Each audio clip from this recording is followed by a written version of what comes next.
প্রিয় নবম শ্রেণীর ছাত্রছাত্রীরা, এডুকেয়ার স্টাডি সেন্টার চ্যানেলে তোমাদের স্বাগত।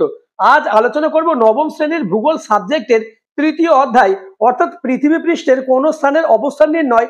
এই অধ্যায়ের মোস্ট ইম্পর্টেন্ট শর্ট প্রশ্ন তার উত্তর নিয়ে আলোচিত প্রশ্নগুলি প্র্যাকটিস করলে আসন্ন সেকেন্ড ইউনিট টেস্ট পরীক্ষায় বেশ কিছু প্রশ্ন কমন পাবেই। তাই কথা না বাড়িয়ে শুরু করছি আজকের আলোচনা। নবম শ্রেণীর ভূগোল সাবজেক্টের তৃতীয় অধ্যায় গুরুত্বপূর্ণ শর্ট প্রশ্ন তার উত্তর। আর হ্যাঁ, চ্যানেলে নতুন হয়ে থাকলে চ্যানেলটিকে সাবস্ক্রাইব করে পাশের বেল আইকনটি প্রেস করে নোটিফিকেশন অল করে দাও এবং ভিডিওটি তোমার বন্ধুদের মধ্যে শেয়ার করে দাও। প্রথম প্রশ্ন, পৃথিবীর উত্তর গোলার্ধে 1 ডিগ্রি অন্তর অক্ষরেখার মোট সংখ্যা কত? উত্তর 179টি। নেক্সট, অক্ষাংশ কি? উত্তর নিরক্ষরেখার উত্তরে বা দক্ষিণে অবস্থিত কোন স্থানের কৌণিক দূরত্বের মান হলো ওই স্থানের অক্ষাংশ। যেমন কলকাতার অক্ষাংশ 22 ডিগ্রি 34 মিনিট উত্তর। নেক্সট, সেক্সট্যান্ট কি? উত্তর সেক্সট্যান্ট হলো একটি কোণ পরিমাপক যন্ত্র। পৃথিবীর কোন স্থানের অক্ষাংশ পরিমাপের জন্য এই যন্ত্র ব্যবহার করা হয়। পরের প্রশ্ন, অক্ষরেখা বা সমাক্ষরেখা কি? উত্তর নিরক্ষরেখার উভয় দিকে পৃথিবীকে পূর্ব পশ্চিমে বেষ্টন করে থাকা সমান অক্ষাংশ যুক্ত কাল্পনিক রেখাগুলি হলো অক্ষরেখা বা সমাক্ষরেখা, যেমন কর্কট ক্রান্তি রেখা। পরের প্রশ্ন, নিরক্ষরেখা কি? উত্তর সুমেরু বিন্দু ও কুমেরু বিন্দু থেকে সমান দূরত্বে পৃথিবীর মাঝ বরাবর যে কাল্পনিক বৃত্তাকার রেখা পৃথিবীকে পূর্ব পশ্চিমে বেষ্টন করে আছে তাকে নিরক্ষরেখা বলে। এর মান 0 ডিগ্রি। পরের প্রশ্ন, বিষুব রেখা কি? উত্তর বিষুব শব্দের অর্থ সমান দিন রাত্রি। নিরক্ষরেখা বরাবর দিন ও রাত্রির দৈর্ঘ্য সমান হয় বলে নিরক্ষরেখাকে বিষুব রেখা বলে। আলোচিত প্রশ্নগুলির মধ্যে কতগুলি প্রশ্ন তোমার রেডি আছে তা আমাকে কমেন্ট করে জানাবে এবং প্রত্যেকটি প্রশ্ন মোস্ট ইম্পর্টেন্ট, তাই তোমরা খাতা এবং পেন বার করে আলোচিত প্রশ্নগুলি খাতায় লিখে নাও। পরের প্রশ্ন, 1 ডিগ্রি অক্ষরেখার ব্যবধানে দূরত্বের পার্থক্য কত? উত্তর 111 কিমি বা 69 মাইলস। পরের প্রশ্ন, অক্ষরেখার সর্বোচ্চ ও সর্বনিম্ন মান কত? উত্তর অক্ষরেখার সর্বোচ্চ মান 90 ডিগ্রি এবং সর্বনিম্ন মান 0 ডিগ্রি। পরের প্রশ্ন, একটি স্থান ও তার প্রতিবাদ স্থানের মধ্যে সময়ের পার্থক্য কত? উত্তর 12 ঘন্টা। পরের প্রশ্ন, পশ্চিমবঙ্গের প্রায় মাঝ বরাবর বিস্তৃত সমাক্ষরেখাটির নাম কি? উত্তর কর্কট ক্রান্তি রেখা, যার মান 23.5 ডিগ্রি। পরের প্রশ্ন, 1 ডিগ্রি দ্রাঘিমার পার্থক্যে সময়ের পার্থক্য হয় কত? উত্তর 4 মিনিট। নেক্সট, উত্তর গোলার্ধে মেরু নক্ষত্রের নাম কি? উত্তর ধ্রুবতারা। পরের প্রশ্ন, মূল মধ্যরেখা কোন শহরের উপর দিয়ে গিয়েছে? উত্তর ইংল্যান্ডের গ্রিনিচ শহরের উপর দিয়ে। পরের প্রশ্ন, 90 ডিগ্রি পূর্ব দ্রাঘিমার প্রতিবাদ স্থানের দ্রাঘিমা কত? উত্তর 90 ডিগ্রি পশ্চিম। পরের প্রশ্ন, কোন রেখাকে পৃথিবীর প্রমাণ দ্রাঘিমা বলে? উত্তর মূল মধ্যরেখাকে। নেক্সট, ভারতের প্রমাণ সময়ের সঙ্গে গ্রিনিচের সময়ের পার্থক্য কত? উত্তর 5 ঘন্টা 30 মিনিট। পরের প্রশ্ন, অক্ষাংশ নির্ণয় করা হয় কোন রেখার সাপেক্ষে? উত্তর নিরক্ষরেখার সাপেক্ষে।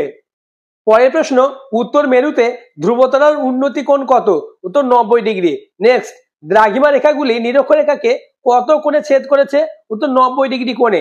পরের প্রশ্ন, মূল মধ্য রেখার বিপরীত অবস্থিত দ্রাঘিমা রেখাটির মান কত? উত্তর 180 ডিগ্রি। পরের প্রশ্ন, জিএমটি এবং আইএসটি কি? উত্তর জিএমটি হলো গ্রিনিচ মেন টাইম অর্থাৎ গ্রিনিচের গড় সময়। এটি 0 ডিগ্রি দ্রাঘিমা স্থানীয় সময়কে নির্ণয় করে। আইএসটি হলো ইন্ডিয়ান স্ট্যান্ডার্ড টাইম অর্থাৎ ভারতীয় প্রমাণ সময়। এটি ভারতের 82 ডিগ্রি 30 মিনিট পূর্ব দ্রাঘিমা স্থানীয় সময়কে নির্দেশ করে। পরের প্রশ্ন, ক্রোনোমিটার কি? উত্তর ক্রোনোমিটার হলো গ্রিনিচের সময় নির্ণায়ক ঘড়ি। সাধারণত নাবিকরা এর সাহায্যে গ্রিনিচের সময় জেনে জাহাজের অবস্থান সম্পর্কে জানতে পারে। পরের প্রশ্ন, প্রমাণ সময় কি? উত্তর কোন দেশ বা অঞ্চলের পূর্ব পশ্চিম বিস্তৃতির মাঝামাঝি একটি দ্রাঘিমা রেখা স্থানীয় সময়কে অনুসরণ করে সমগ্র দেশ বা অঞ্চলের সময় নির্ধারিত হয়, একে প্রমাণ সময় বলে। পরের প্রশ্ন, স্থানীয় সময় কি? উত্তর কোন একটি দ্রাঘিমা রেখার অবস্থিত কোন স্থানে সূর্য যখন ঠিক মাথার উপরে থাকে তখন সেখানে বেলা 12টা বা মধ্যাহ্ন হয়। এই মধ্যাহ্ন সময় অনুসারে দিনের যে অন্যান্য সময় গণনা করা হয় তাকে সেই স্থানের স্থানীয় সময় বলে। পরের প্রশ্ন, নিরক্ষরেখা ও মূল মধ্যরেখার মধ্যে পার্থক্য লেখো। এই প্রশ্নটি মোস্ট ইম্পর্টেন্ট। উত্তর তোমরা ছক করে নেবে, একদিকে বিষয়, একদিকে নিরক্ষরেখা ও মূল মধ্যরেখা। বিষয় 1 বিস্তার, নিরক্ষরেখার ঘরে লিখবে নিরক্ষরেখা পূর্ব পশ্চিমে বিস্তৃত, মূল মধ্যরেখা উত্তর দক্ষিণে বিস্তৃত। দ্বিতীয় বিষয় আকার, নিরক্ষরেখা, পূর্ণবৃত্ত, মূলমধ্যরেখা, অর্ধবৃত্ত। তৃতীয় পয়েন্টস গণনা, নিরক্ষরেখা থেকে অক্ষরেখা গণনা করা হয়, মূলমধ্যরেখা থেকে দ্রাঘিমা রেখা গণনা করা হয়।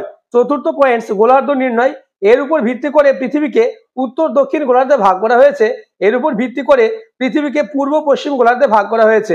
আজকের আলোচনার লাস্ট প্রশ্ন, প্রতিবাদ স্থান কি? পরবর্তী ভিডিওতে তোমাদের এই অধ্যায়ের আরো বেশ কিছু গুরুত্বপূর্ণ শর্ট প্রশ্ন ও তার উত্তর নিয়ে আলোচনা করব। এছাড়া এই অধ্যায়ের মোস্ট ইম্পর্টেন্ট 3 এবং 5 মার্কের প্রশ্ন ও তার উত্তর নিয়ে আলোচনা করব। এবং পরবর্তী ভিডিওতে তোমাদের নবম শ্রেণীর সেকেন্ড ইউনিট টেস্ট পরীক্ষার অন্যান্য সাবজেক্টের অধ্যায় ভিত্তিক সাজেশনমূলক প্রশ্ন ও তার উত্তর নিয়ে আলোচনা করব। তাই চ্যানেলটিকে সাবস্ক্রাইব করে পাশের বেল আইকনটি প্রেস করে নোটিফিকেশন অল করে দেবে এবং ভিডিওটি তোমার বন্ধুদের মধ্যে শেয়ার করে দেবে। উত্তর, ভূপৃষ্ঠের উপর অবস্থিত কোনো বিন্দু বা স্থান থেকে কল্পিত রেখা পৃথিবীর কেন্দ্রের মধ্য দিয়ে প্রসারিত করলে তা বিপরীত প্রান্তে যে বিন্দু বা স্থানের স্পর্শ করে তাকে প্রতিবাদ স্থান বলা হয়। পয়েন্টস করবে বৈশিষ্ট্য। নাম্বার 1, কোন স্থানের প্রতিবাদ স্থান সর্বদাই সেই স্থানের বিপরীত স্থানে অবস্থান করে। দ্বিতীয় পয়েন্টস, কোন স্থান ও তার প্রতিবাদ স্থানের দ্রাঘিমার পার্থক্য হয় 180 ডিগ্রি। আজকের ভিডিও এই পর্যন্ত, দেখা হচ্ছে পরবর্তী ভিডিওতে।